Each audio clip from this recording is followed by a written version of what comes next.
जय जिनेन्द्र। नमो अरिहन्ताणं नमो सिद्धाणं नमो आयर्याणं नमो उवज्झायाणं नमो लोये सव्यसाहूणम्। पंच परमेष्ठी भगवान की जय। संत शिरोमणि आचार्य भगवान 108 श्री विद्यासागर जी महाराज जी के परम पुनीत आशीर्वाद से एवं परम पूज्य गुरुवर मुनि पुंगव 108 श्री सुधा सागर जी महाराज जी की मंगलमय प्रेरणा से तथा आदरणीय पंडित रतनलाल जी बेनाड़ा साहब के दिशा निर्देशन में मैं किरण प्रकाश जैन, व्याख्याता श्री दिगंबर जैन श्रवण संस्कृति संस्थान सांगानेर से आप सभी को श्रवण संस्कृति स्वाध्याय पाठ्यक्रम की यह कक्षा पढ़ा रहा हूँ। श्रवण संस्कृति स्वाध्याय पाठ्यक्रम में इस वर्ष हम सिद्धांत प्रवेशिका भाग 2 जो इस वर्ष के कोर्स में है उसको पढ़ रहे हैं। उस भाग 2 में आज की कक्षा में हम पाठ 10 पढ़ेंगे जिसका नाम है रेवती रानी। आप सभी लोग जिनवाणी में पेज नंबर 16 है, पाठ नंबर 10 रेवती रानी निकाल लीजिए। रेवती रानी कौन थी, क्या उन्होंने अपने जीवन में विशेष किया, किस कारण से वो प्रसिद्ध हुई, क्या उन्होंने अपने जीवन में ऐसा किया कि हमारे लिए आज वो एक आदर्श नारी के रूप में प्रस्तुत है, वो हम जीवन चरित्र उनका इस पाठ में पढ़ेंगे। पिछली कक्षाओं में हमने मिथ्यात्व के बारे में समझा था। मिथ्यात्व से विपरीत जो सम्यक दर्शन है, जो आत्मा का गुण है, उस सम्यक्त्व के 8 अंग कहे गए हैं। निःशंकित, निःकांक्षित, निर्विचिकित्सा, अमूढ़ दृष्टि, उपगुहन, स्थितिकरण, वात्सल्य और प्रभावना। आगे की कक्षाओं में इन 8 अंगों पर हम चर्चा करेंगे। अभी इस प्रसंग में रेवती रानी जिस अंग में प्रसिद्ध हुई, अमूढ़ दृष्टि अंग। अमूढ़ दृष्टि अंग का अर्थ होता है अमूढ़, मूढ़ता से रहित, मूर्खता से रहित। दृष्टि, दृष्टि का अर्थ श्रद्धान करना, अर्थात सच्चा श्रद्धान करना, सही श्रद्धान करना। अर्थात लोक व्यवहार में भले ही लोग हमें कहे ये भी सच्चे वो भी सच्चे, लेकिन किसी की बातों में नहीं आना। आगम में जो कहा गया है, शास्त्रों में जो कहा गया है, उसी बात पर विश्वास करके अपने सम्यक दर्शन में दृढ़ रहना, इसका नाम है अमूढ़ दृष्टि अंग। रानी रेवती उसी अमूढ़ दृष्टि अंग में प्रसिद्ध हुई है, इसलिए हम उनका यह जीवन चरित्र यहाँ पर पढ़ रहे हैं। आइए समझते हैं। इसको पढ़ने से हमें भी प्रेरणा मिलेगी कि हमें भी अपने सम्यक्त्व में किस तरह दृढ़ रहना चाहिए, किस तरह मजबूत रहना चाहिए। विजयार्ध पर्वत की दक्षिण श्रेणी संबंधी मेघकूट नगर का राजा चंद्रप्रभ अपने चंद्रशेखर पुत्र के लिए राज्य देकर परोपकार तथा वंदना भक्ति के लिए कुछ विद्याओं को धारण करता हुआ दक्षिण मथुरा गया। पहला शब्द यहाँ आया विजयार्ध पर्वत। सामान्य से समझ लीजिए, हम जम्बूद्वीप में रहते हैं। जम्बूद्वीप में 7 क्षेत्र बने हुए हैं, भरत, हेमवत, हरि, विदेह, रम्यक, हिरण्यवत और ऐरावत। उसमें हम रहते हैं भरत क्षेत्र में। भरत क्षेत्र के बीचों बीच में एक पर्वत है जिसका नाम है विजयार्ध पर्वत, जहाँ पर विद्याधर मनुष्य निवास करते हैं। तो उसी विजयार्ध पर्वत की दक्षिण दिशा की तरफ जो पर्वत है, वहाँ की ये चर्चा है। वहाँ का जो राजा चंद्रप्रभ है, उसने अपने पुत्र को राज्य का भार सौंपा और स्वयं विद्याओं को धारण करके दक्षिण मथुरा की तरफ चला गया और वहाँ गुप्ताचार्य के समीप क्षुल्लक हो गया। एक मुनि, एक आचार्य का नाम, जिनका नाम है गुप्ताचार्य, उनके समीप में जाकर के वह क्षुल्लक अवस्था को उन्होंने धारण कर लिया। एक समय वह क्षुल्लक वंदना भक्ति के लिए उत्तर मथुरा की ओर जाने लगा। जाते समय उसने गुप्ताचार्य से पूछा कि क्या किसी से कुछ कहना है।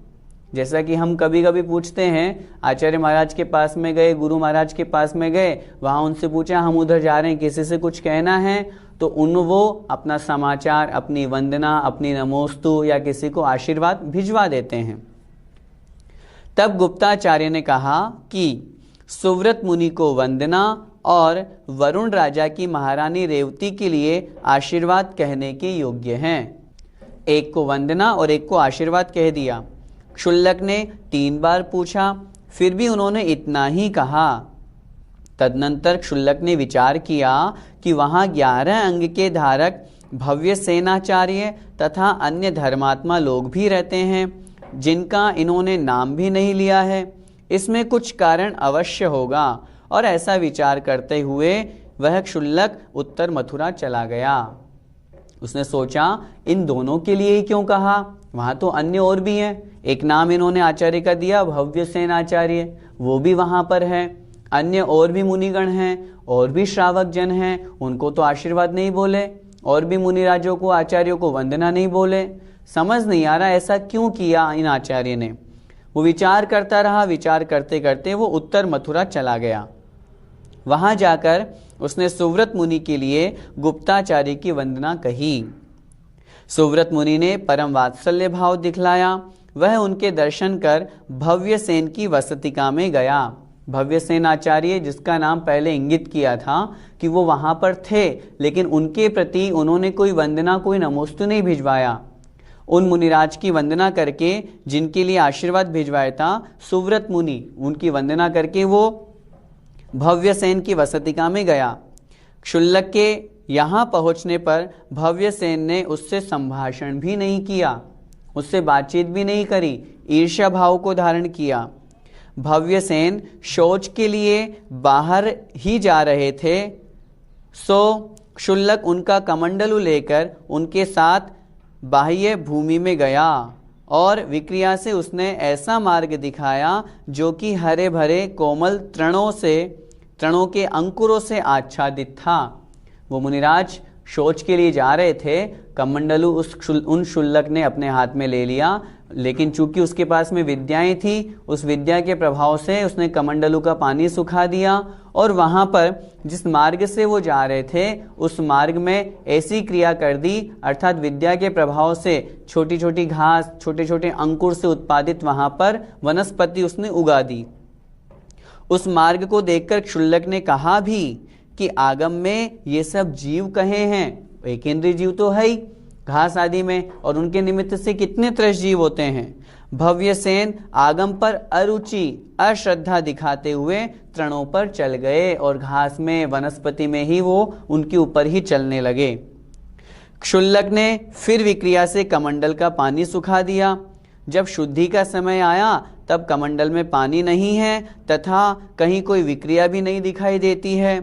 यह देख वह आश्चर्य में पड़ गए कि अब कमंडल में पानी नहीं है, क्या करूं, कुछ समझ नहीं आ रहा है। तदनंतर उन्होंने स्वच्छ सरोवर के जल और उत्तम मिट्टी से शुद्धि कर ली। उन्हें इतना विवेक नहीं रहा कि मुझे कमंडलों के पानी से ही शुद्धि करनी चाहिए थी, इसमें तो एक इंद्रिय जीव है, मैं कैसे शुद्धि करूं। और लेकिन उन्होंने आगम के ऊपर श्रद्धा नहीं करते हुए उस जल से ही शुद्धि कर ली। इन सब क्रियाओं से उन्हें मिथ्या दृष्टि जानकर क्षुल्लक ने भव्य सेन का अभव्य सेन नाम रख दिया। जब क्षुल्लक ने देखा तब उसे समझ में आ गया कि हाँ, उन मुनि महाराज ने इनके लिए आशीर्वाद क्यों नहीं भिजवाया, इनकी क्रियाएं तो सारी गलत हैं। भले ही मुनि के वेश में हैं, आचार्य बने हैं, पिछी कमंडल लिए हैं, नग्न दिगंबर हैं, लेकिन क्रियाएं तो सारी गलत कर रहे हैं। घास में चल रहे हैं, वनस्पति में चल रहे हैं, कमंडलों में पानी नहीं होने पर भी वह सरोवर का जल प्रयोग में ले लिए, गलत आचरण कर रहे हैं, खोटा आचरण कर रहे हैं। तो उसने जाना ये तो मिथ्या दृष्टि है, और मिथ्या दृष्टि जान करके चूंकि नाम भव्य सेन था तो उसने कहा ये तो अभव्य सेन है, अर्थात भव्य के जैसे इनकी क्रियाएं ही नहीं है, तो भव्य सेन नाम रख करके क्या करें, इसलिए उनका नाम उसने अभव्य सेन रख दिया। तदनंतर क्षुल्लक ने दूसरे दिन पूर्व दिशा में पद्मासन पर स्थित चारों मुखों से सहित यज्ञोपवीत आदि से युक्त तथा देव और दानवों से वंदित ब्रह्मा का रूप दिखाया। चूंकि क्षुल्लक विद्याधर था, विद्या के प्रभाव से उसने एक ब्रह्मा का रूप बनाया, पद्मासन से बैठा, चारों दिशाओं में मुख बनाया और बैठ गया। राजा तथा भव्यसेन आदि लोग वहां गए, परंतु रेवती रानी लोगों से प्रेरित होने पर भी नहीं गई। देखो, मुनि होने के बावजूद भी वो भव्यसेन मुनि आचार्य वहां पहुंच गए। राजा भी चले गए, पूरी प्रजाजन चली गई। सब लोग कहने लगे, अरे रानी चलो, ब्रह्मा आए हैं, ब्रह्मा दर्शन देने के लिए आए हैं। लेकिन रानी रेवती नहीं गई। वह यही कहती रही कि यह ब्रह्मा नाम का देव कौन है। इसी प्रकार फिर उन क्षुल्लक ने दक्षिण दिशा में गरुड़ के ऊपर आरूढ़ होकर अर्थात चढ़ करके 4 भुजाओं से सहित तथा गदा, शंख आदि का धारक नारायण का रूप दिखाया। दूसरे दिन ब्रह्मा का रूप दिखाया। ब्रह्मा के रूप में भी रेवती रानी नहीं गई। नारायण विष्णु का रूप दिखाया तो भी रेवती रानी नहीं गई। पश्चिम दिशा में बेल पर आरूढ़ होकर, बेल पर चढ़ करके तथा अर्ध चंद्रमा, जटाजूट, पार्वती और गणों से सहित शंकर का रूप दिखाया, परंतु रेवती रानी फिर भी वहां नहीं गई। क्षुल्लक जी तो विद्या के प्रभाव से वो रूप बना रहे थे और रेवती रानी की परीक्षा ले रहे थे। तब अंत में उन क्षुल्लक ने उत्तर दिशा में समूह शरण के मध्य में 8 प्रातिहार्यों से सहित सूर्य, नर, विद्याधर और मुनियों के समूह से वंद्यमान पूजित पर्यंकासन में स्थित, पर्यंकासन मतलब पद्मासन, उसमें स्थित तीर्थंकर भगवान का रूप बनाया। तब सब लोग गए, परंतु रेवती रानी लोगों के द्वारा प्रेरित किए जाने पर भी वहां नहीं गई।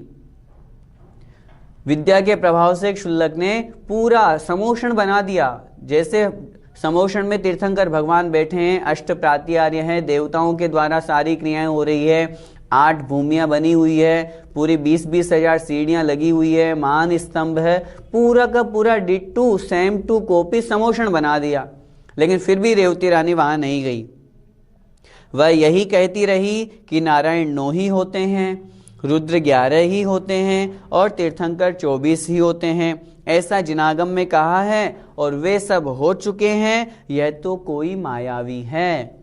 इतना दृढ़ श्रद्धान कि जिनेंद्र भगवान सामने साक्षात रूप से भी दिखाई दे रहे हैं, वो भले ही मायावी रूप में दिखाई दे रहे हैं, लेकिन फिर भी नहीं गई, क्योंकि ये जिनेंद्र भगवान है ही नहीं है, ये तो किसी मायावी की रचना है।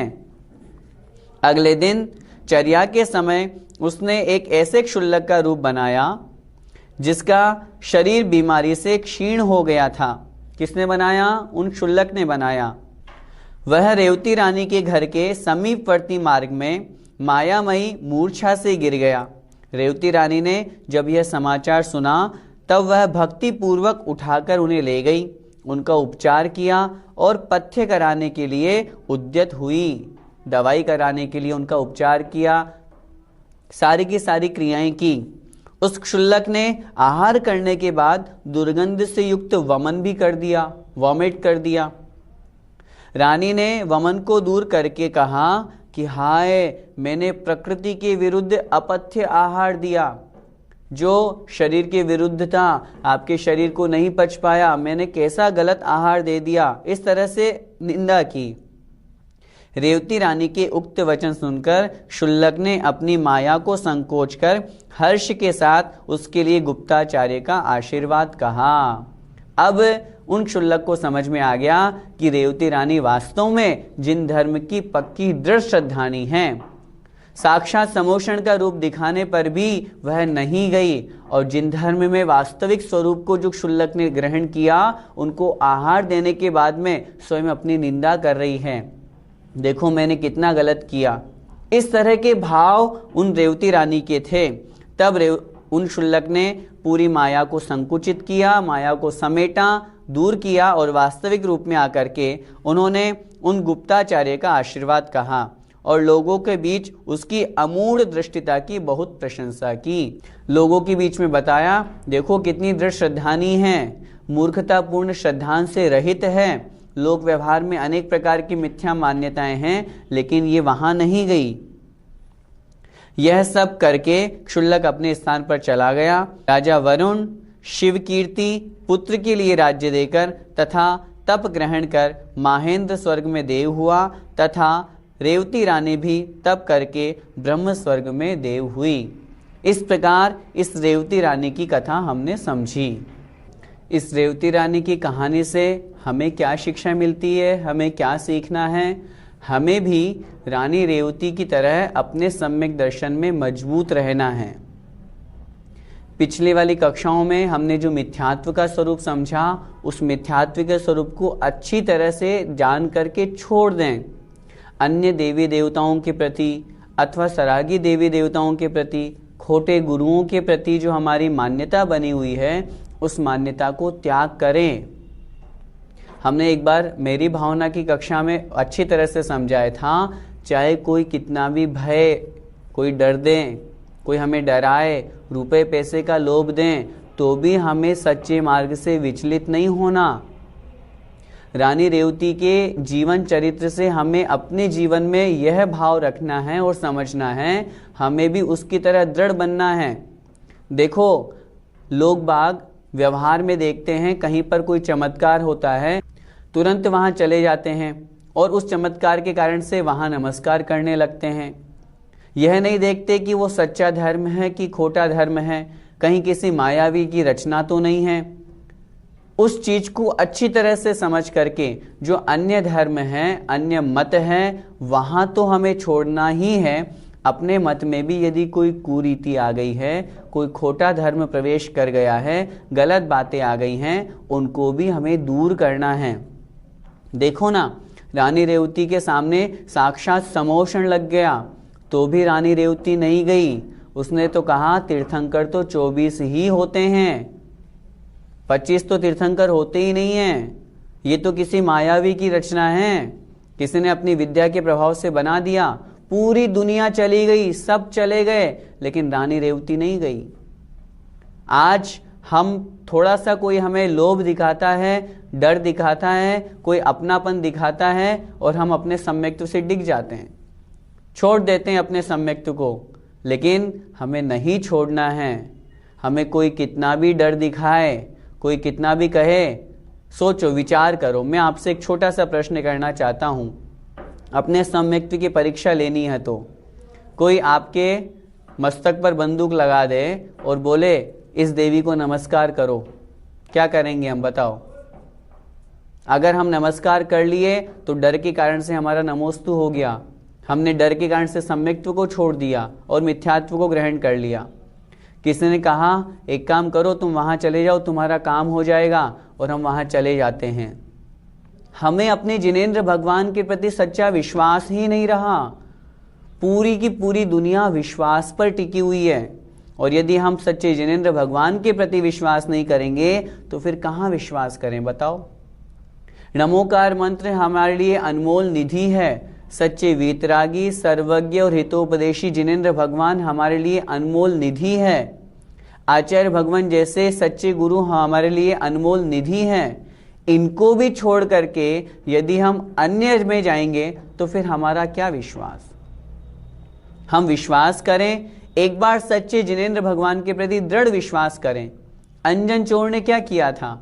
बस मैं कुछ नहीं जानता, मैं तो उस सेठ के वचनों पर श्रद्धान करके, नमोकार मंत्र पर श्रद्धान करके रस्सियां काट दी, आकाशगामिनी विद्या सिद्ध हो गई। रानी रेवती ने क्या किया? मुझे और अन्य किसी पर विश्वास नहीं है, मुझे तो बस सच्चे जिनेंद्र भगवान पे विश्वास है। ऐसा विश्वास हम भी अपने अंदर जागृत करें। हमें क्यों नहीं हो पाता विश्वास? थोड़ा सा कोई रोग हुआ, थोड़ी सी कोई बीमारी हुई, किसी पड़ोसी ने कहा, किसी रिश्तेदार ने कहा वहां उन बालाजी के पास चले जाओ, वहां उनके पास चले जाओ, वहां काम बन जाएगा, और हम सब कुछ छोड़ करके, जिनेंद्र भगवान को छोड़ करके और अन्य स्थान पर चले जाते हैं। अरे शास्त्रों में ऐसे कितने उदाहरण हैं कि रोग, मरी, दुर्भिक्ष, ये सारे के सारे रोग भगवान जिनेंद्र देव की आराधना करने से समाप्त हो गए। आप शांति धारा करो, शांति धारा में भगवान जिनेंद्र देव के समक्ष भावना भावो, संसार में सभी का रोग समाप्त हो। यदि कोई बीमार हो गया है तो उसकी बीमारी के ठीक होने की भावना भाव, गंधोदक उसकी मस्तक पर लगाओ, उत्तम अंग पर लगाओ, उसका रोग ठीक हो जाएगा। हम विश्वास तो करें, अपने अंदर वैसा विश्वास पैदा तो करें। जिस प्रकार संसार में मेडिकल में एक दवाई मिलती है उस दवाई के ऊपर लिखा रहता है इसको खाने से हमारी खांसी दूर हो जाएगी, हमारा यह रोग दूर हो जाएगा, और उस विश्वास से हम उसे ग्रहण कर लेते हैं। उतने ही विश्वास से जिनेंद्र भगवान के वचनों को भी ग्रहण करें, आगम में जो लिखा हुआ है उसको ग्रहण करें। मिथ्यात्व हमारा सबसे बड़ा शत्रु है, इस शत्रु को भगाना है, इस शत्रु को हराना है। सम्यक्त्व हमारी सबसे बड़ी जीत है।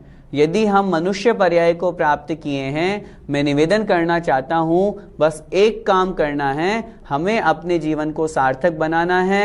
अब तक नहीं छोड़ पाए मिथ्यात्व को, इसी कारण से तो संसार में घूम रहे हैं, लेकिन आज संकल्प लेना है, हमें मिथ्यात्व का त्याग करना है। आगम का हमें एक भी उदाहरण आप बता दीजिए जो मिथ्यात्व के कारण से फलीभूत हो रहा हो, बढ़ रहा हो।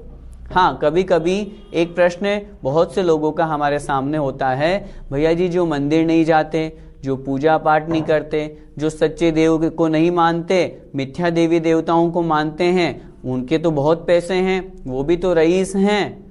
और जो सच्चे देव को मानते हैं, सच्चे धर्म को मानते हैं, वो गरीब भी देखे जाते हैं। मैं एक बात उनसे निवेदन करता हूँ, पूर्वकृत पुण्य पूर्वकृत पाप भी फलदायी होता है।